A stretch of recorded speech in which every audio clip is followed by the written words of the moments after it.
ஸ்ரீமத் பராங்குச முனி பிரணதோஸ்மி நித்யம். இன்று நான் எடுத்துக்கொண்ட தலைப்பு எம்பெருமானார் வைபவம். இந்த அருமையான நிகழ்வில் நான் பங்கெடுக்கிறேன் என்று மிஸ்டர் ஸ்ரீகாந்த் அவர்களிடம் நான் சொன்னதற்கு காரணம் எனக்கு பகவத் ராமானுஜர் மீது உள்ள அதீதமான பக்தி. ஆனால் அவரிடம் சொன்ன பிறகுதான் நான் மற்ற சொற்பொழிவாளர்களின் பட்டியலை பார்க்க நேர்ந்தது. நான் பயந்து விட்டேன். சொல்லார்களும் விஷய ஞானமும் உள்ள அவர்களுக்கு நடுவில் நான் எப்படி பேசுவது என்று தயங்கினேன். ஸ்ரீகாந்த் அவர்கள் தான், நீங்கள் பேசப்போவது ராமானுஜரை பற்றி, கேட்கப் போவதோ ஆன்மீக சிந்தனையுடைய நம்முடைய செரியின் பெருமக்கள், அதனால் ஜஸ்ட் கோ அஹெட் என்று சொன்னார். அதனால் நான் உங்கள் முன்னால் என்று நிற்கிறேன். ராமர் சேது அணை கட்டிய போது மாணவர்கள் எல்லாம் பெரிய பெரிய பாறைகளை கொண்டு வந்து அவருக்கு சேது அணை கட்ட உதவினார். ஆனால் ஒரு அணி தன்னுடைய வாலை தண்ணீரில் துவைத்து மணலில் பிரட்டி எடுத்து அந்த மணலை கொண்டு வந்து அதுவும் அது பங்குக்கு கொடுத்தது. அதுபோல என் பங்குக்கு நான் சிறு மணல் துகள்கள் உங்களுக்கு அளிக்கப் போகிறேன். நான் கேட்டவற்றையும் படித்தவற்றையும் வைத்து எனக்கு தெரிந்த வரையில் நான் கூறுகிறேன் எம்பெருமானாரை பற்றி. நான் சொல்வதில் தவறுகள் எதுவும் இருந்தால் தயவு செய்து மன்னிக்கப் போகிறேன். உரையை தொடங்கும் முன் கோவிந்தன், அதாவது எம்பார் என்கின்ற கோவிந்தன், அவர் எழுதிய ஒரு வாழி திருநாமத்தோடு தொடங்கும். பற்பமெதத்திகள் பைகளும் தன் பல்லவமே விரலும் பாவனமாகிய பைந்துகராடை பதிந்த மரங்கடகும் முப்பொறி நூலோடு முன்கையிலேந்திய முக்கோல் தன்னடகும் முன்னவர் தந்திடு முட்டிகள் நிறைந்திடு முழுவல் நிலாவழகும் கற்பகமே விழி கருணை பொழிந்திடு கமல கண்ணழகும் காரி சுதன் கடல் சூடிய முடியும் கனநற்சிகை முடியும் எப்பொழுதும் எதிராசன் வடிவழகு என் இதயத்துளதால் இல்லை எனக்கெது இல்லை எனக்கெது இல்லை எனக்கெதிரே இல்லை எனக்கெதிரே இல்லை எனக்கெதிரே.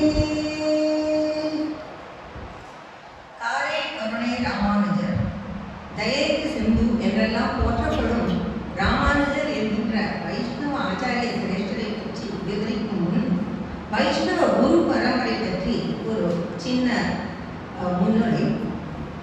திருமகள் கேள்வன் பகவான் நாராயணன் வைகுண்டத்தில் நித்திய சூரியர்கள் புடைசூழ சந்தோஷமாக இருக்கும் நேரத்திலும் அவருடைய கவனம் எல்லாம் இந்த சம்சார சாகரத்தில் உழன்று கொண்டிருக்கும் நம் போன்ற ஜீவாத்மாக்களிடம்தான் உள்ளது. நம்மளை எல்லாம் எப்படி கரை தேற்றுவது என்பதுதான் அவனுக்கு எண்ணம். அதற்காகத்தான் பிரமாணமான வேதங்களை எல்லாம் முதலில் கொடுத்தான். அந்த வேதங்களையும் உபனிஷதங்களையும் புரிந்து கொள்வதற்காக ஸ்மிருதிகள், இதிகாச புராணங்கள் இவற்றையெல்லாம் ரிஷிகள் மூலம் படைக்க செய்தான். ஆச்சாரியனாக தானே அவதாரம் எடுத்து கீதையை உபதேசித்தான். அஷ்டாட்சரம், துவயம், சர்மஸ்லோகம் இவற்றையெல்லாம் வெளிப்படுத்தினார். மயந்தர மதிதரம் பெற்ற ஆச்சாரியர்களை ஆழ்வார்களை படைத்தான். இந்த ஆழ்வார்கள் மிகுந்த ஞானம் உள்ளவர்கள். அந்த ஞானமெல்லாம் முற்றி பக்தியாக மாறி அந்த பக்தியின் வெளிப்பாடாகத்தான் அவர்கள் நாராயண திவ்ய பிரபந்தம் என்ற அருளிச் செயல்களை அவர்கள் நமக்கு கொடுத்தார்கள். மறுபடியும் சாஸ்திரங்களின் உண்மை பொருளை எல்லாம் அறிந்து சாஸ்திரங்களில் கூறப்பட்டபடி நடந்து, அதுதான் ஒரு ஆச்சாரியனுக்கு முக்கியமானது. சாஸ்திரங்களில் சொன்னதை தானும் கடைபிடிக்க வேண்டும். அந்த கடைபிடித்ததை மற்றவர்களுக்கும் எடுத்து சொல்ல வேண்டும். ஸ்வயம் ஆச்சரதீதி ஆச்சாரியகா என்று சொல்லப்பட்டிருக்கிறது. தானே அப்படி நடக்க வேண்டும். அப்படி நடக்கும் ஆச்சாரியர்களை அவன் படைத்து நமக்கெல்லாம் அருள் புரிந்திருக்கிறான். ஆச்சாரியர்களை நாம் இருள் நீக்கும் ஒளி விளக்குகள் என்றே சொல்லலாம். நமக்கும் பகவானுக்கும் நடுவில் பாலமாக விளங்குபவர்கள் ஆச்சாரியர்கள்.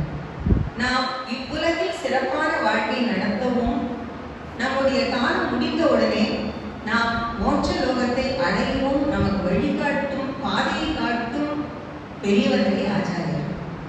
வைணவ குரு பரம்பரையை பற்றி சில வார்த்தைகள். வைணவ குரு பரம்பரையில் முதல் ஆச்சாரியர் பெருமாள், அடுத்தது தாயார், பின்பு விஸ்வக்சேனர், நம்மாழ்வார், நாதமுனிகள், ஆள வந்தார் ராமானுஜர். ராமானுஜருக்கு பிறகு அவருடைய சீடர்களான கோவிந்தர், கூரத்தாழ்வான், திருக்குறுகை பிரான் பிள்ளான், முதலை ஆழ்வான், நடாத்தூர் ஆழ்வான் முதலானோர். இந்த அவர்களுக்கு பிறகு அவர்களுடைய சிஷ்யர்கள் என்று ஒரு நீண்ட சங்கிலி தொடர் போல இந்த ஆச்சார குரு பரம்பரை விளங்குகிறது. இதில் முக்கியமான மாணிக்க கல் போல ஒளி வீசிக் கொண்டிருப்பவர் ஸ்ரீ பகவத் ராமானுஜர். பகவத் ராமானுஜருக்கு முன்பிருந்த ஆச்சாரியர்கள் எல்லாம் அவருடைய திருமுடி சம்பந்தத்தாலும், அவருக்கு பின் வந்த ஆச்சாரியர்கள் எல்லாம் அவருடைய திருமுடி சம்பந்தத்தாலுமே மேன்மை பெறுவதாக கூறுகின்றனர். ஸ்ரீ ராமானுஜர் இப்படி பெருமை பெற என்ன செய்தார் என்று நாம் சற்று பார்க்கலாம். அவர் செய்த மிக முக்கியமாக நமக்காக அவர் செய்தது என்னவென்றால், பங்குனி உத்திர சேர்த்தி நாளன்று ஸ்ரீரங்கத்தில் பெருமாளும் தாயாரும் சேர்ந்திருக்கும் பொழுது அவர் கத்தியத்திரயத்தை சமர்ப்பித்து, அதாவது ஸ்ரீரங்க கத்தியம், சரணாகதி கத்தியம், ஸ்ரீ வைகுண்ட கத்தியம் என்ற 3 கத்தியங்களை சமர்ப்பித்து பெருமாளிடம் மோட்சத்திற்காக வேண்டினார். அவருக்காக மோட்சம் அல்ல, அவருடைய சம்பந்தம் பெற்ற எல்லோருக்கும் மோட்சம் கிடைக்கும் என்று வேண்டினார். பெருமாளும் அப்படியே கொடுப்பதாக அவருக்கு வாக்களித்தார். ராமானுஜனுடைய சம்பந்தம் நமக்கெல்லாம் எப்படி கிடைக்கும்? அவர் இருந்ததோ 1000 ஆண்டுகளுக்கும் முன்னாடி. இதற்குத்தான் ராமானுஜர் 74 சிம்ஹாசனாதிபதிகளை ஏற்படுத்தினார் அவர் காலத்திலேயே. நமக்கு வெகு அருகில் இருக்கும் காட்டுமன்னார் கோவில், அதில் உள்ள வீரநாராயண ஏரி, அந்த வீரநாராயண ஏரியில் இருக்கும் மதகுகளும் 74, ராமானுஜர் ஏற்படுத்திய சிம்ஹாசனாதிபதிகளும் 74. இந்த சிம்ஹாசனாதிபதிகளினுடைய சந்ததிகள் ஆச்சாரியர்களாக இன்று வரை தொடர்ந்து இருந்து கொண்டிருக்கிறார்கள். ஸ்ரீ வைஷ்ணவர்கள் எல்லோரும் அந்த ஆச்சாரியர்களை அணுகி சங்கு சக்கரம் பொறி ஒற்றி கொண்டு மந்திர உபதேசம் கேட்டால் நமக்கு ராமானுஜருடைய சம்பந்தம் ஏற்படுகிறது. இப்படியாக நாமும் நம்முடைய காலம் இந்த உலகில் முடிந்தவுடனே மோட்ச சாம்ராஜ்யம் அடைவதை பற்றி நமக்கு சந்தேகமே வேண்டாம். ஏனென்றால் நம்மெல்லாம் ராமானுஜருடைய சம்பந்தம். ராமானுஜருடைய நாதமுனிகள், ராமானுஜருடைய மானசீக குருவான ஆளவந்தாரின் பாட்டனார் நாதமுனிகள், அவர் சொல்வாராம், குளவழியில் நீர் தேங்கினால் குருவி குடித்துப் போம், வீராணத்து ஏரியில் தேங்கினால்தான் நாடு விளையும் என்று சொல்வாராம். அதாவது ஏதோ கொஞ்சம் ஈரமான நிலத்தில் ஒரு அனிமல் லைக் குதிரையோ மாடோ நின்றால் அந்த குளவினுடைய வடிவம், அது படியும் இல்லையா, சிறிய பள்ளம், அந்த பள்ளத்தளவே தண்ணி இருந்தால் குருவியோ காக்காயோ தான் குடிக்க முடியும். அதற்கு மேலே அதுக்கு உபயோகம் கிடையாது. ஆனால் அதே மாதிரி தண்ணி வீராணம் ஏரி போன்ற ஒரு பரந்த இடத்தில் தங்கினால் எல்லோருக்கும் உபயோகம், எல்லோரும் தண்ணீர் குடிக்கலாம், நிலங்களை எல்லாம் பயிர் செய்யலாம், எவ்வளவோ அதற்கு உபயோகம் இருக்கிறது. அவர் சொன்னது போல ராமானுஜருக்கு முந்தி இருந்த ஆச்சாரியர்கள் எல்லாம் சிஷ்யர்களை தேர்ந்தெடுக்கும் போது மிக கவனமாக பரிசோதனை செய்து தேர்ந்தெடுத்து ஓரான் வழி என்று சொல்வார்கள். அதுபோல வெகு குறைவான சிஷ்யர்களுக்கே அவர்கள் தங்களுடைய ஞானத்தை எல்லாம் சொல்லிக் கொடுத்தார்கள். ஆனால் ராமானுஜர் அப்படி அல்ல.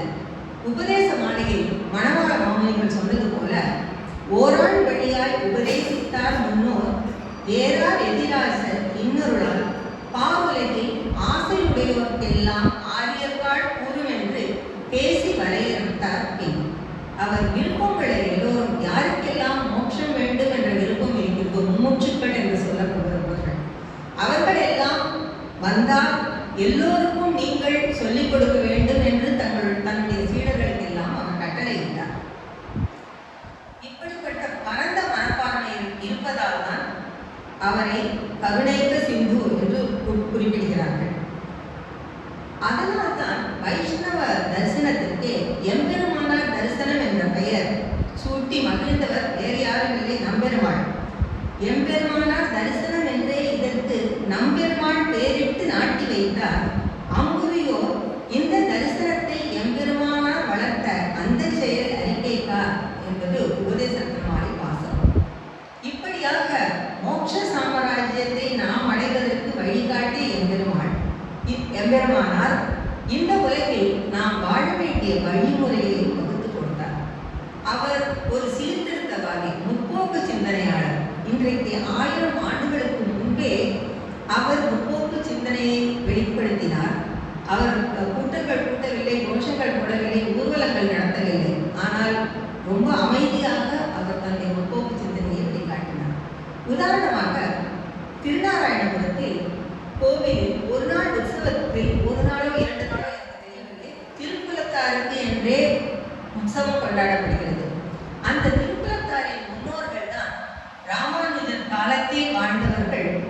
அந்த பெருமாளுடைய நகைகள் எல்லாம் கள்வர்கள் கொண்டு போகும்போது அதை காப்பாற்றி கொடுத்ததால் அதற்கு பிரதி உபகாரமாக இன்று வரை அந்த உற்சவம் திருக்குலத்தாருக்கென்றே ஒரு தனியாக நடத்தப்படுகிறது. அது மட்டுமல்ல, ராமானுஜர் காவிரியில் ஸ்நானம் செய்ய போகும்போது முதலியாண்டார் கையை பிடித்து கொண்டு காவிரியில் இறங்குவாராம். ஆனால் அவர் ஸ்நானம் செய்து முடித்து கரையேறும்போது அவர் கையை பிடித்தது யார் தெரியுமா? மல்லர் குலத்தை சேர்ந்த பிள்ளை உறங்கா விதிதாசன் என்பவர். அடுத்தபடி ராமானுஜர் ஆற்றிய தொண்டு. அவர் சிறந்த கிரந்தகர்த்தா. Ramanujar was an intellectual of the first order. அவர் வெகு சிறு வயதிலேயே சாஸ்திரங்களையும் வேதங்களையும் கற்று தேர்ந்து, இன்ஃபேக்ட் அவருடைய ஆச்சாரியராக இருந்த யாதவ பிரகாசர் தான் நடத்தும் பாடங்களில் எதுவும் தவறு செய்தால் அதை ராமானுஜர் சுட்டி காட்டினார். அதனால்தான் யாதவ பிரகாசருக்கு ராமானுஜர் மீது மிகுந்த கோபமும் அசூயையும் ஏற்பட்டு அவர் ராமானுஜரை கொலை செய்ய வேண்டும் என்றே திட்டமிட்டார். சிஷ்யர்களை எல்லாம் காசிக்கு கூட்டிக் கொண்டு போய் பயணம் போவது போல போய்விட்டு இந்தியமலை சாலையில் காடுகளில் இருக்கும் பொழுது ஒரு திட்டம் தீட்டினார். அதாவது கங்கையில் சென்று ராமானுஜரை கங்கையில் அமுக்கி கொண்டு விடுவது என்ற திட்டம். நல்ல வேளையாக இந்த திட்டம் ராமானுஜருடைய சித்தி மகனும் அவர் கூட படித்தவருமான கோவிந்தன், பிற்காலத்தில் அவர்தான் எவ்வாறு என்று அழைக்கப்பட்டார். அவர் ராமானுஜருடைய சிஷ்யரில் முக்கியமாக கருதப்பட்டார். அவருக்கு தெரிந்து போய்விடவே அவர் ராமானுஜரிடம் வந்து, நீ திரும்பி போய்விடு, இங்கு இருக்க வேண்டாம், எங்களுடன் கூட வர வேண்டாம் என்று சொல்லிவிட்டார். அப்படியே ராமானுஜர் திரும்பி வந்தது. அவருக்கு பெருமாள் அனுகிரகம் பண்ணி அவரை கூட்டிக் கொண்டு காஞ்சிபுரத்தை சேர்த்தது எல்லாம் நமக்கு தெரிந்த கதை. அதற்கு நமக்கு அதை விவரிக்க இப்பொழுது நேரமில்லை. ராமானுஜர் அவருடைய ஒரு நல்ல இன்டலெக்டை வைத்துக்கொண்டு நவரத்னங்களாக நமக்கு சில கிரந்தங்கள் கொடுத்திருக்கிறார். ஸ்ரீபாஷ்யம், கீதா பாஷ்யம், வேதாந்த தீபம், வேதாந்த சாரம், வேதாந்த சங்கிரகம், கத்தியத்திரயம், நித்திய கிரந்தம். இதெல்லாம் நான் இப்பொழுதுதான் ஸ்ரீபாஷ்யம் காலட்சேபம் கொஞ்சம் கேட்க ஆரம்பித்திருக்கிறேன். அதனால் இதையெல்லாம் பற்றி பேசவே எனக்கு அருகதை இல்லை என்பதால் நான் அதன் பக்கம் போகவில்லை. அடுத்தபடியாக அவருடைய சிஷ்ய பரம்பரை, ஒரு தாயை போல பிள்ளை என்று சொல்வார்கள். ஒரு ஆச்சாரியர் எப்படிப்பட்டவர் என்பது அவருடைய சிஷ்யர்களை பார்த்துதானே கண்டுபிடிக்க முடியும். ராமானுஜருடைய சிஷ்ய பரம்பரை மிக உயர்ந்த சிஷ்ய பரம்பரை. அதில் அவருடைய முக்கிய சிஷ்யர்களாக இருந்தது எம்பார் என்ற கோவிந்தன், அவருடைய சித்தி பையன். அவர் நடுவில் சைவ மதத்தை தழுவிவிட்டு மறுபடியும் ஸ்ரீ வைஷ்ணவ மதத்திற்கே வந்துவிட்டார். அதற்கு முயற்சி செய்தது ராமானுஜருடைய தாய் மாமனான பெரிய திருமலை நம்பி என்பவர். இந்த கோவிந்தன் அவருக்கு திருமணம் செய்வதாலும் அவருக்கு சம்சார பந்தத்தில் அவருக்கு நாட்டம் இல்லாததால் அவர் சந்நியாசம் ஏற்றுக்கொண்டு ராமானுஜரோடு வந்து சேர்ந்து விட்டார். கோவிந்தன் மிகவும் பாசுரங்களுக்கு அபிநயம் காட்டுவதில் அவர் மிகவும் சமர்த்தர். ஒரு முறை ஒரு அரையன் அப்பூச்சி காட்டினான் என்ற ஒரு வார்த்தைகளுக்கு அபிநயம் காட்டும் பொழுது கண்ணன் கூட இருந்த தோழர்களை எப்படி பயன்படுத்தினான் என்று அப்பூச்சி காட்டுவது, நம்ம பூச்சாண்டி காட்டுறதுன்னு சொல்ற மாதிரி.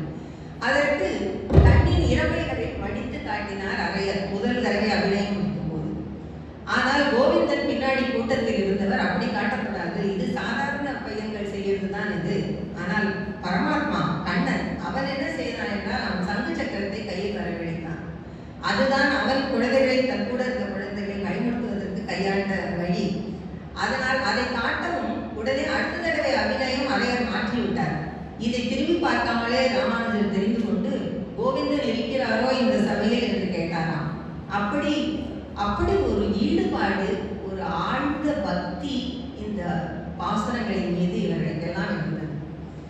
அடுத்தபடி அனந்தான் பிள்ளை என்ற சிஷ்யர் ஒரு முறை ராமானுஜர் சிந்து பூ மகிழும் திருவேங்கடம் என்ற வரிகளை பற்றி காலட்சேபம் செய்து கொண்டிருக்கும் போது அவர் கண்களில் தண்ணீர் வழிந்தது. ஏனென்றால் அவர் நினைத்துக் கொண்டார், இவ்வளவு பூக்கள் இருக்கின்றன, ஆனால் திருமறை அந்த காலத்தில் எப்போது இருப்பது போல இல்லையே, அது வெறும் காடாகத்தானே இருந்தது. இந்த பூக்களை எல்லாம் திரட்டி மாலைகளாக்கி பெருமாளுக்கு சாத்தி அலங்காரம் செய்வதற்கு யாரும் இல்லையே அங்கு என்று நினைத்து அவர் வருந்தினார். சிஷ்யர்களை எல்லாம் கேட்டு பார்த்தார், அங்கே யாரும் போக போகிறீர்கள் என்று. யாரும் போவதற்கு தயாராக இல்லை. காட்டுக்கு யாரும் போவார்கள், பயந்து பேசாமல் இருந்தார்கள். கடைசியில் அனந்தான் பிள்ளை தான் எழுந்து நான் போகிறேன் என்று சொன்ன உடனே தான் ராமானுஜர் அவரிடம் நீர்தான் ஆண் பிள்ளையோ என்று சொல்லவும் தான் அனந்தான் பிள்ளைக்கு அந்த பெயர் வந்தது. பிற்காலத்தில் அவருடைய சந்ததிகளுக்கும் அந்த அனந்தான் பிள்ளை என்கிற பெயரே நிலைத்திருக்கிறது. அடுத்தபடி கூரத்தாழ்வான் ஏக சந்தகிராகி என்று சொல்வார்கள். ஒரு முறை கேட்டால் அவருக்கு அப்படியே பிடித்துக் கொள்ளும் ஒரு சக்தி இருந்தது. கூரத்தாழ்வான் சாதாரணமான ஒரு குடும்பத்தில் பிறந்தவர் அல்ல. அவருடைய குடும்பம் ஒரு சிற்றரசர் குடும்பம் மாதிரி கூரத்தில் வாழ்ந்து வந்தது. ஒரு நாள் எல்லாவற்றையும் முதலிவிட்டு அவர் தன்னுடைய மனைவியுடன் ஸ்ரீரங்கம் வந்து சேர்ந்து விட்டார். ராமானுஜருடைய சிஷ்யராக. கூரத்தாழ்வார் செய்த ஒரு பெரிய உதவி ராமானுஜருக்கு என்னவென்றால், பிரம்மசூத்திரத்துக்கு உரை எழுதுவதற்கு கூரத்தாழ்வான் தான் ராமானுஜருக்கு உதவியது. பிரம்மசூத்திரத்துக்கு உரை எழுதுவதற்கு போதாயன விருத்தி கிரந்தம் என்ற கிரந்தத்தில் இருந்து சில குறிப்புகள் எடுக்க வேண்டியிருந்தது ராமானுஜருக்கு. ஆனால் அந்த போதாயன விருத்தி கிரந்தம் இங்கே எங்கும் கிடைக்கவில்லை. காஷ்மீருக்கு போக வேண்டியிருந்தது. கூரத்தாழ்வானுடன் காஷ்மீருக்கு போனார். அங்கிருந்து போதாயன விருத்தி கிரந்தத்தை எடுத்து அவர் ஒரு 2-3 நாட்கள் தான் வைத்துக் கொண்டிருந்திருப்பார். அதற்குள் அங்கிருந்த பண்டிதர்கள் எல்லாம் அவரிடம் சண்டை போட்டு அந்த விருத்தி கிரந்தத்தை எடுத்து சென்று விட்டார்கள். என்ன செய்வது என்று ராமானுஜர் யோசித்துக் கொண்டிருக்கையில் கூரத்தாழ்வான், ஆச்சாரியரே, நீங்கள் உறங்கும் பொழுது நான் விருத்தி கிரந்தத்தை முழுதுமாக படித்து விட்டேன். அதை உங்களுக்கு இங்கு சொல்லவா, 2 ஆறுகளுக்கு நடுவில், அதாவது ஸ்ரீரங்கத்துக்கு வந்து சொல்லவா என்று கேட்டாராம். உடனே ராமானுஜர், நீ இருப்பதனால் தான் எனக்கு இப்போது விருத்தி கிரந்தத்தில் என்ன இருக்கிறது என்ற விஷயமே தெரிந்தது என்று மிகவும் மனமகிழ்ந்தார். கூரத்தாழ்வானுடைய உதவியுடன் அவர் வியாசரிடம் பிரம்மசூத்திரத்துக்கு அவர் ஸ்ரீபாஷ்யம் எழுதினார். அந்த ஸ்ரீபாஷ்யம் சாக்ஷாத் சரஸ்வதி தேவியாலேயே போற்றப்பட்டு அவருக்கு பாஷ்யக்காரர், ராமானுஜருக்கு பாஷ்யக்காரர் என்ற திருநாமமும் கிடைத்தது. கூரத்தாழ்வார் செய்த தியாகம், அவர் வைஷ்ணவ தரிசனத்துக்காக தன்னுடைய தரிசனத்தையே இழந்து விட்டார். இந்த நிகழ்ச்சி உங்களுக்கு எல்லாம் தெரிந்திருக்கும். அப்பொழுது ஸ்ரீரங்கத்தை ஆண்ட ஒரு சோழ மன்னன், அவன் தீவிரமான சைவ பக்தன். அவனிடம் எப்படி எல்லாரையும் அவன் சைவ மதத்துக்கு கொண்டு வருவது வைஷ்ணவத்தில் இருந்து என்று அவன் நினைத்துக் கொண்டிருந்த போது, நாகூரான் என்று அவனுடைய மந்திரி சொன்னது என்னவென்றால், ராமானுஜரை இங்கு வரவழைத்து அவரை விட்டு சைவமே வைணவத்தை விட உயர்ந்தது என்று எழுதி வாங்கிவிட்டால் ராமானுஜருடைய ஃபாலோயர்கள் எல்லாமே நமக்கு சைவ மதத்திற்கு வந்து விடுவார்கள் என்று அவன் யோஜனை சொன்னான். மன்னரும் ஆட்களை அனுப்பி ராமானுஜரை அரசவைக்கு அழைத்து வர சொன்னான். அந்த சமயம் ராமானுஜர் ஸ்நானத்துக்காக சென்றிருந்தார். அப்பொழுது அங்கு இருந்தது கூரத்தாழ்வான் தான். கூரத்தாழ்வானுக்கு அங்கே ஏதோ அரசவையில் நடக்கப் போகிறது, நல்லது நடக்கப் போவதில்லை என்பது தெரிந்திருந்தது. அவர் உடனே தன்னுடைய வெள்ளை ஆடையெல்லாம் களைந்துவிட்டு ராமானுஜருடைய காவி ஆடையை தான் அணிந்து கொண்டு தானே ராமானுஜர் போல கிளம்பி அரசவைக்கு வந்தார். அவருடன் கூட ராமானுஜருடைய ஆச்சாரியரான பெரிய நம்பி சென்றார். அங்கு அரசன் சைவமே வைணவத்தை விட உயர்ந்தது என்று எழுதி கையெழுத்து போட சொன்னான். அதை அந்த மாதிரி செய்ய கூரத்தாழ்வான் மறுத்ததால் அவர் கண்களை பிடுங்கும்படி உத்தரவிட்டான். நீ என்ன என் கண்களை பிடுங்குவது, நானே பிடுங்கிக் கொள்கிறேன் என்று தன் கைகளாலேயே கண்களை பிடுங்கி அவர் எழுந்து விட்டார். பெரிய நம்பியின் கண்களும் எடுக்கப்பட்டன. வயது முதுமை காரணமாக பெரிய நம்பி அங்கேயே பரமபதத்தை அடைந்தார். வெளியே வரும் வழியில் பரமபதம் அடைந்தார்.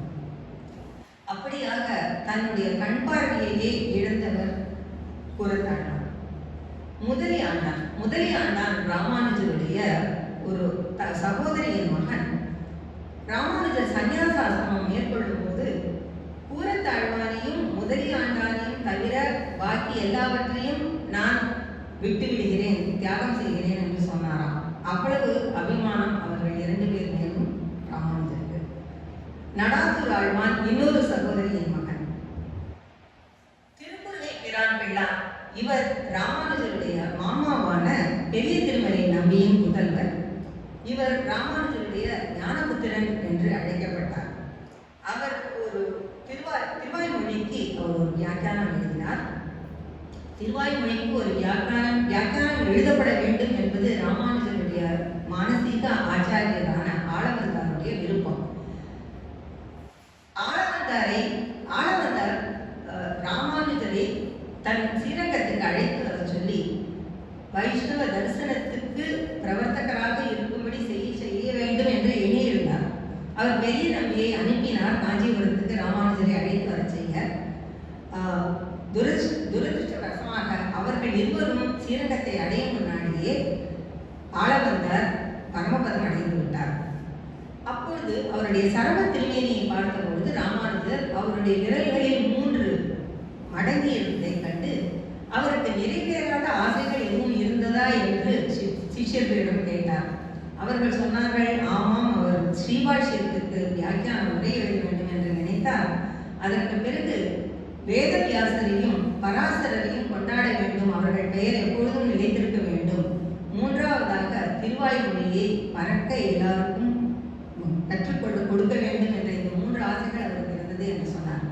அதன்படியே ராமானுஜர் ஸ்ரீபாஷ்யம் எழுதி தன்னுடைய ஆச்சாரியர் அவர் அப்படி இதையெல்லாம் நான் செய்கிறேன் என்று ராமானுஜர் உறுதி எடுத்த உடனே அந்த மடங்கி இருந்த விரல்கள் நிமிர்ந்து விட்டன. ராமானுஜர் ஸ்ரீபாஷ்யத்துக்கு உரை எழுதிவிட்டார். சொன்ன மாதிரி பிரம்மசூத்திரத்துக்கு உரை எழுதிவிட்டார், ஸ்ரீபாஷ்யம் எழுதிவிட்டார். அப்புறம் இவருடைய மகன்கள் கூறத்தாழ்வாருடைய 2 மகன்களுக்கும் பராசர பட்டர் என்றும் வேதவியாச பட்டர் என்றும் பெயரிட்டு அவர்கள் இருவரும் பெரிய மேதாவிகள். அவர் வைஷ்ணவ தர்மத்தில் அவ்வளவு ஈடுபாடு கொண்டவர்கள், பல நூல்கள் இயற்றியவர்கள். அதனால் வேதவியாசருடைய பெயரும் பராசரருடைய பெயரும் என்றும் நிலைக்குமாறு செய்துவிட்டார். அடுத்தபடி திருக்குறுகை பிரான் பிள்ளான் மூலமாக 3வது ஆசையையும் ஆச்சாரியருடைய 3வது ஆசையையும் ராமானுஜர் நிறைவேற்றிவிட்டார். அடுத்த ஒரு சிஷ்யன் பிள்ளை உரண்டாவெளிதாசன் ஒரு மல்லன். அவன் அரசவையில் மல்லனாக இருந்தவர். அவர் ஒரு நாள் ராமானுஜர் ஸ்ரீரங்கத்து வீதிகளில் பார்க்கும்போது உரண்டாவெளிதாசன் அவனுடைய மனைவி, அவள் பேரு பொன்னாச்சி, அவளுக்கு குடை பிடித்துக் கொண்டு பின்னாடியே நடந்து கொண்டிருந்தார். அவருக்கு குடை பிடித்துக் கொண்டு அவள் முன்னாடி நடக்க இவர் பின்னாடியே நடந்து கொண்டிருந்தார். ராமானுஜர் ஏன் இப்படி செய்கிறீர் என்று கேட்டபோது, என்னுடைய மனைவியின் கண்கள் அவ்வளவு அழகானவை, இந்த சூரிய வெப்பத்தினால் அந்த கண்கள் கெட்டுவிடக்கூடாது என்பதற்காக குடை பிடித்துக் கொண்டு இப்படி நடக்கிறேன் என்றார். இதை விட அழகான கண்களை உங்களுக்கு நான் காட்டினால் நீங்கள் இதை செய்வதை விடுவீர்களா என்று கேட்டபொழுது ஆமாம் என்று அவர் சொல்ல, அப்படியே நேர பெரிய பெருமாளிடம் கூட்டிக் கொண்டு போய் பெரிய பெருமாளுடைய கண்கள் அவற்றை காண்பித்த உடனே பிள்ளை உரண்டாவெளிதாசர் அன்றே தன்னுடைய மனைவியுடன் ராமானுஜரிடம் சரணடைந்து விட்டார். அவருடைய சிறந்த சிஷியராக ஆகிவிட்டார். இப்படியெல்லாம் ராமானுஜருடைய சிஷியர்களை பற்றி சொன்னால் ஒரு சிஷியரை நாம் விட முடியாது. அவர்தான் திருக்குறுங்குடி நம்பி. பெருமாளையை தன் சிஷியராக கொண்ட பெருமை ராமானுஜருக்கு உண்டு. ஒரு தடவை அவர் திருக்குறுங்குடி கோவிலுக்கு எம்பெருமானார் சென்றிருந்த பொழுது அவர் நம்பி ராமானுஜரிடம் ஒரு கேள்வி கேட்டார். நாம் அவதாரங்கள் எல்லாம் எடுத்து சாதிக்க முடியாத மக்களை நல்வழிப்படுத்தும் செயலை நீர் எப்படி செய்கிறீர் என்று கேட்டார். அதற்கு ராமானுஜர், நீ கேள்வி கேட்கும் வகையில் கேட்டால் நான் பதில் சொல்லும் வகையில் சொல்கிறேன் என்று சொல்லவும் நம்பி ராமானுஜரை ஆச்சாரிய பீடத்தில் உட்கார வைத்து தான் நின்று கொண்டு அவரிடம் கேட்டார். அப்பொழுது ராமானுஜர் சொன்னது என்னவென்றால், உம்முடைய பிரபாவத்தை நீரே சொல்லிக் கொண்டிருந்தால் அது கேட்பவர்களுக்கு சுவையாக இருக்காது. அதனால் ஆச்சாரியனான நான் சொன்னால் அது நன்றாக எடுபடும். அதனால்தான் நான் சொல்வதை மக்கள் கேட்கிறார்கள் என்று நம்பி ஒரு சீடனாகவே அவருக்கு கைங்கரியம் செய்தார். இப்பொழுது நம் ராமானுஜர் என்னவெல்லாம் செய்தார், அவர் எப்படி சிஷ்ய பரம்பரை உருவாக்கினார் என்றெல்லாம் பார்த்தோம். எப்படி கிரந்தங்கள் செய்தார் என்றெல்லாம் பார்த்தோம். எப்படி மோட்ச சாம்ராஜ்யத்துக்கு நமக்கு வழிகாட்டினார் என்பதையும் பார்த்தோம். ராமானுஜர் எவ்வளவு பெரிய அட்மினிஸ்ட்ரேட்டர், மேனேஜ்மெண்ட் ஸ்கில்ஸ் அவருடையது. இதை பற்றி நானே சமீப காலமாகத்தான் நான் அறிந்து கொண்டேன். ராமானுஜர் ஸ்ரீரங்கத்து கோவிலுடைய மேற்பார்வையை எடுத்துக்கொண்டு அவ்வளவு அற்புதமாக அந்த கோவிலை அமைத்து, அங்கு ஸ்ரீரங்கத்து கோவிலாகட்டும் திருப்பதி கோவிலாகட்டும் எல்லா இடங்களிலும் ராமானுஜர் வகுத்த முறையிலே தான் இன்றளவும் நித்திய பூஜைகளும் விசேஷமான உற்சவங்களும் நடைபெற்றுக் கொண்டிருக்கின்றன. காஞ்சியில் இருந்த ராமானுஜரை ஸ்ரீரங்கத்துக்கு அழைத்து வர பணித்தார் எம்பெருமான். திருவரங்க பெருமாள் அரையர் என்ற அரையர் வரதன் முன் தேவகானம் இசைத்து அபிநயம் பிடித்து அவரை மகிழ்வித்து, அவர் உனக்கு என்ன வேண்டும் என்று கேட்டபொழுது ராமானுஜரை நீங்கள் ஸ்ரீரங்கத்துக்கு அனுப்ப வேண்டும் என்று சொல்லிவிட்டார். ஒரு மனத்தாங்களோடு தான் வரதன் ஸ்ரீரங்கத்துக்கு ராமானுஜரை அனுப்புவதற்கு சம்மதித்தான். அந்த ஸ்ரீரங்கத்துக்கு வந்த ராமானுஜரை நம்பெருமாள் மிகவும் மகிழ்ச்சியோடு எதிர்கொண்டு அழைத்து, இளையாழ்வி உபய விபூதி செல்வம், நித்திய விபூதி லீலா விபூதி என்ற 2 விபூதிகளையும் உமக்கு நான் அளிக்கிறோம். இனி நம் கோயிலை திருத்தி பணிகொள்ள கடவீர் என்று நியமித்தார். ராமானுஜருடைய ஆச்சாரியரான பெரிய நம்பியும் கலியும் கெடும் கண்டு கொள்மீன் என்று ஆழ்வார் சொன்ன வார்த்தை எப்படி பலிக்கிறது என்று சந்தோஷப்பட்டார். கோவில் நிர்வாகம் அப்பொழுது ஸ்ரீரங்கம் கோவில் நிர்வாகத்தை கவனித்துக் கொண்டிருந்தது திருவரங்கத்து அமுதனார் என்ற பெரியவர். அவருடைய நிர்வாகம் ராமானுஜருக்கு அவ்வளவாக பிடிக்கவில்லை. எப்படி நிர்வாகத்தை தன் கைக்கு மாற்றிக் கொள்வது என்று அவர் யோசனை பண்ணி கொண்டிருந்தார். அப்பொழுதுதான் அவர் கூறத்தாழ்வானை கூப்பிட்டு, திருவரங்கத்து அமுதனாரின் தாய் இறந்த பொழுது 11ஆம் நாள் காரியத்திற்கு நீங்கள் போங்கள் என்று அனுப்பி வைத்தார். கூறத்தாழ்வான் அங்கு போய் உணவு உண்டவுடனே அமுதனார் திருப்தி ஆகிற்றா என்று கேட்டபொழுது கூறத்தாழ்வான் திருப்தி ஆகவில்லை என்று சொல்லிவிட்டார். உங்களுக்கு என்ன செய்ய வேண்டும் என்று கேட்டபொழுது கோவில் சாவி எங்களுக்கு வேண்டும் என்று சொன்னவும் கோவில் சாவியை வாங்கி கொண்டு வந்து ராமானுஜரிடம் கொடுத்தார். அதற்கு பிறகு கோவில் மேற்பார்வையெல்லாம் ராமானுஜருடைய கையில் வந்தது. கோவில் மிக திறம்பட நிர்வகிக்கப்பட்டது. சில ஒரு கோவிலை நிர்வகிப்பதில் இவ்வளவு விஷயங்கள் இருக்கின்றனவா என்பது இதை படித்தவுடன் தான் எனக்கே தெரிந்தது. ராமானுஜர் என்னெல்லாம் செய்தார் என்பதை நாம் பார்ப்போம். திருப்பதியார் என்றால் யாத்ரீகர்கள். திருப்பதியாருக்கு திருப்பணி செய்வதற்கென்றே சில பேரை நியமித்திருந்தார். பாகவத நம்பிமார் என்றால் அர்ச்சகர்கள். உள்ளூரார் என்றால் எடுத்து கை நீட்டிகள் என்று சொல்வார்களாம். அர்ச்சகருக்கு வேண்டியதை எடுத்துக் கொடுப்பவர்கள். அவர்கள் அர்ச்சனை செய்யும் போது, பூஜை செய்யும் போது. விண்ணப்பம் செய்வார் என்றால் அரையர்கள். பாசுரங்கள் பாடியும் அபிநயம் செய்தும் பெருமாளை மகிழ்விப்பவர்கள். தீர்த்த கைங்கரியம் செய்பவர்கள். ஸ்தானத்தார் ராஜ பிரதிநிதிகள். வேத விண்ணப்பம் செய்பவர்கள். வாயில் காப்போர். புஷ்ப கைங்கரியம் செய்பவர்கள். நெல் அளப்பவர்கள். சிற்பிகள். கொல்லர்கள். சலவையாளர்கள். ஈரப்பொல்லிகள் என்று அவர்களை கூறினார்கள். பெருமாள் கையில் கூட கட்டுவார். அதனால் அதையெல்லாம் சலவை செய்வதற்கென்று ஆட்கள். குயவர்கள். ஸ்ரீரங்கத்து கோவிலில் தினமும் மண்பாண்டத்தின் தான் சமையல், தினமும் புது புது மண்பாண்டம் எடுப்பார்கள். அதனால் அதை செய்வதற்கென்றே ஒரு குயவர் கூட்டம் அங்கு.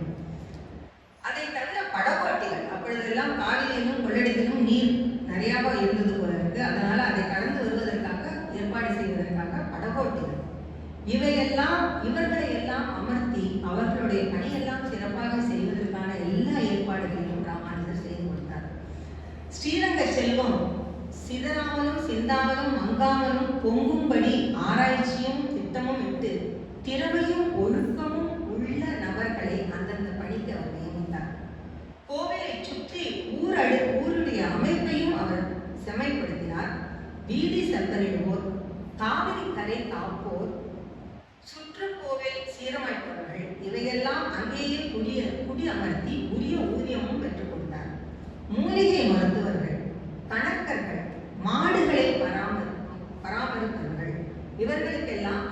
மன்றத்திலேயே இடம் கொடுத்தார். இதை தவிர இலக்கண வேத ஆராய்ச்சிக்கு ஏற்பாடு செய்தார்.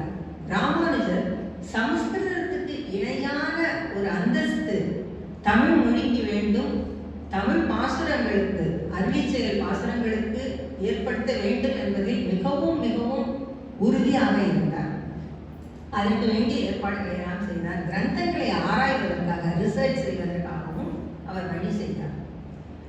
ஸ்ரீரங்கத்தில் இவ்வளவு செய்தவர். அதற்கு முன்னால் அவர் 12 ஆண்டுகள் திருநாராயணபுரத்தில் இருக்க வேண்டிய ஒரு கட்டாயம் ஏற்பட்டது. அந்த சோழ மன்னனால் அவன் கொடுத்த தொல்லையால் அங்கும் அவர் பல சீர்திருத்தங்களை செய்தார். ராமானுஜருக்கு முதலில் அங்கு வரவேற்பு அவ்வளவாக இருக்கவில்லை. ஏனென்றால் அப்பொழுது அங்கு ஆண்டு வந்த தொண்டனூரை ஆண்ட மன்னன் விட்டல தேவராயன் என்பவன் ஜெயின மதத்தை சேர்ந்தவர். ஆனால் ராமானுஜர் அங்கு போன சமயம் அவனுடைய மகளுக்கு பேய் பிடித்திருந்தது. தொண்டனூர் நம்பி என்ற ஒரு சிஷ்யர் ராமானுஜரிடம் மன்னனின் மகளை குணப்படுத்துமாறு கேட்ட ராமானுஜரும் அங்கு சென்று அந்த மன்னனின் மகளை குணப்படுத்தினார். அதனால் மன்னன் மனம் மகிழ்ந்து ஜைனத்திலிருந்து வைஷ்ணவத்திற்கு மாறிவிட்டார். ஆனால் சமண குருமார்கள் ராமானுஜரை ஏற்றுக்கொள்வதாக இல்லை. அவரை வாதுக்கு அளித்தனர். 2000 சமணர்கள் கேட்ட கேள்விகளுக்கு ஒரே சமயத்தில் ராமானுஜர் பதில் சொன்னார். அந்த சமணர்களுக்கும் ராமானுஜருக்கும் நடுவில் ஒரு திரை இருந்தது. ஒரு சமணர் லேசாக அந்த திரையை விலக்கி பார்த்தபோது ஆதிசேஷனே இங்கே உட்கார்ந்து கேள்விகளுக்கு பதில் சொல்வதை பார்த்து பிரமித்து விட்டார். அவர்கள் சமணர்கள் தங்களுடைய தோல்வியை ஒப்புக்கொண்டு ராமானுஜருடைய சீடராகி விட்டார்கள். மன்னனுடைய ஆதரவினால் திருநாராயணபுரத்தில் பல தொண்டுகள் செய்தார். ராமானுஜர் 12 ஆண்டுகள் அவர் ஸ்ரீரங்கத்தை விட்டு இருக்க நேர்ந்த சமயத்தில் தனக்கு அடைக்கலம் கொடுத்த திருநாராயணபுரம் அவருக்கு மிகவும் பிடித்தமான இடம். அங்கு பல வசதிகள் செய்தார். தொண்டனூர் ஏரி என்ற பெரிய ஏரியை அமைக்க ஏற்பாடு செய்தார். பாசன வசதிகள் செய்தார்.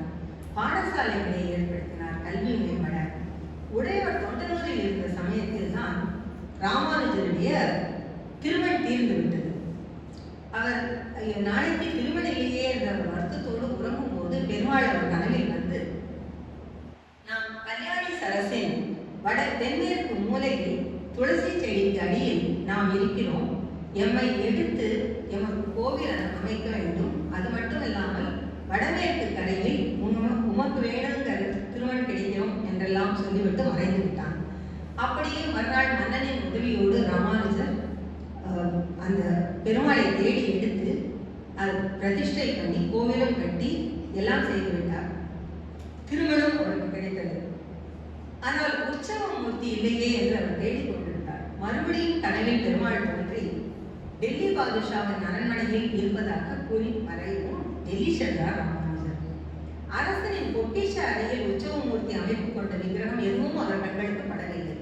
என்ன செய்வது என்று அவர் யோசித்துக் கொண்டிருந்த போது மறுபடியும் பெருமாள் அவர் கனவில் தோன்றி அரசகுமாரி அந்தப்புரத்தில் இருப்பதாக கூறி மறைவும் மறுநாள் அரசகுமாரியின் அந்தப்புரத்தில் இருப்பதை அவர் அறிந்து கொண்டார். ஆனால் அந்தப்புரத்துக்கு ஆண்கள் செல்ல முடியாதே.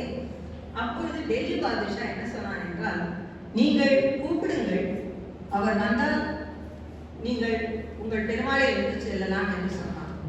உடனே ராமானுஜர் அமர்ந்து கொண்டு ராமபிரியரே வருக, செல்ல பிள்ளையே வருக என்று அழைத்தார். உடனே ஜல் ஜல் என்று தண்டை சப்திக்க அங்கிருந்து செல்லப்பிள்ளை வந்து ஜம்மன ராமானுஜருடைய மணி மீது அமர்ந்து கொண்டார். இதை பார்த்த உடனே சுல்தான் மிகவும் ஆச்சரியப்பட்டு அவருக்கு நிறைய பொக்கிஷங்கள் எல்லாம் கொடுத்து அவரை மரியாதை செய்து அனுப்பி வைத்தார். அந்த ராஜகுமாரி அவளுக்கு ராமபிரியன் மீது அளவு கடந்த காதல். அதனால் அவளும் பின்தொடர்ந்து வந்தாள். பின்தொடர்ந்து வந்து அவள் திருநாராயணபுரம் வந்த உடனே பெருமாளோடு ஐக்கியமானார். திருநாராயணபுரத்தில் யதிராஜ மடத்தை அவர் ஏற்படுத்தினார். பஞ்சநாராயண கஷேத்திரங்களும் அவரால் அமைக்கப்பட்டன. இப்படியெல்லாம் அவர் சீர்திருத்தங்கள் செய்தார். இவ்வாறு செய்து நம்முடைய இவ்வுலக வாழ்க்கைக்கும் நாம் மோட்சம் செல்லும் வழிக்கும் வழி வகுத்தவர் ராமானுஜர். அவர் வைகுண்ட பதவியை அடைவதற்கு முன்னாடி எல்லோருக்கும் கட்டளைகள் 6 கட்டளைகளை அவர் இட்டார். அந்த 6 கட்டளைகள் என்னவென்றால், ஸ்ரீபாஷ்யம் கற்க வேண்டும், பிறருக்கு கற்பிக்க வேண்டும். அது முடியாவிடில் நம்மாழ்வார் பாசனங்களை ஓதுவித்தும் இருக்க வேண்டும். அதுவும் இயலாவிடில் திவ்ய தேசங்களில் வாழ்ந்து அமுதுபடி, சாத்துப்படி முதலிய கைங்கரியங்கள் செய்ய வேண்டும். அமுதுபடி என்றால் நைவேத்தியம், அது செய்து பெருமாளுக்கு சமர்ப்பிப்பது. சாத்துப்படி என்பது அலங்காரங்கள், அர்ச்சனை, இதையெல்லாம் செய்வது, இதையெல்லாம் செய்ய வேண்டும். அதுவும் இல்லாவிடில் துவயத்தை அர்த்தத்தோடு அனுசந்தானம் செய்ய வேண்டும். அதுவும் இல்லாவிடில் ஒரு ஸ்ரீ வைஷ்ணவரின் நிழலில் ஒதுங்கி இருக்க வேண்டும். அதுவும் இல்லையெனில் திருநாராயணபுரத்தில் ஒரு குடில் கட்டி கொண்டு நித்திய வாசம் செய்ய வேண்டும். நாம் எல்லாம் இப்படிப்பட்ட ஒரு மகானுக்கு செய்யக்கூடிய கைமாறு என்னவென்றால், அவர் சொன்ன கட்டளைகளில் எது நம்மளால் முடியுமோ அதையெல்லாம் நாம் நிறைவேற்றிவிடலாம். இத்துடன் என்னுடைய உரையை முடித்துக் கொள்கிறேன். நன்றி.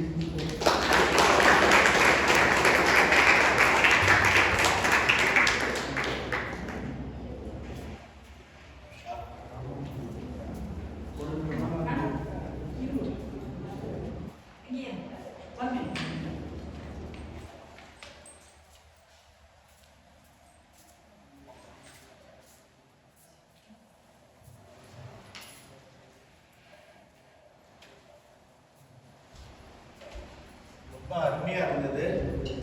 பிராக்டிஸ்டு, அதாவது பல வருஷமா உபன்யாசம் பண்றவங்க எதுக்கு யோசிச்சுட்டு எங்களுக்கு தெரியல, நாங்க இப்ப யோசிச்சுட்டு இருக்கோம். ரொம்ப அருமையா இருந்தது. The flow was very good.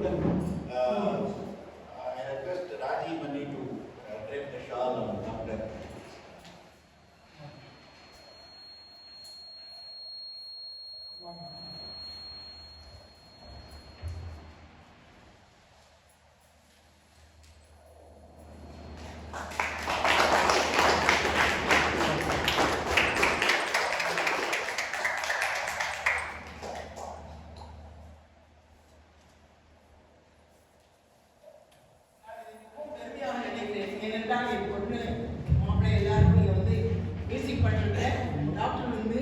அவங்களுக்கு கௌரவித்தாங்க. நான் இன்னைக்கு அவங்களுக்கு நான் கௌரவிக்கிறேன். சின்னவங்களாக இருந்தாங்க. உங்க டாக்டர் வந்து அவர் ஸ்டூடெண்ட் இல்லை. நேத்திகா இருந்தா it was a nice correction. சிதம்பரத்தில் இருந்தா I accidentally requested Ali Raji Gali and yesterday Raji, today Raji. That is another coincidence.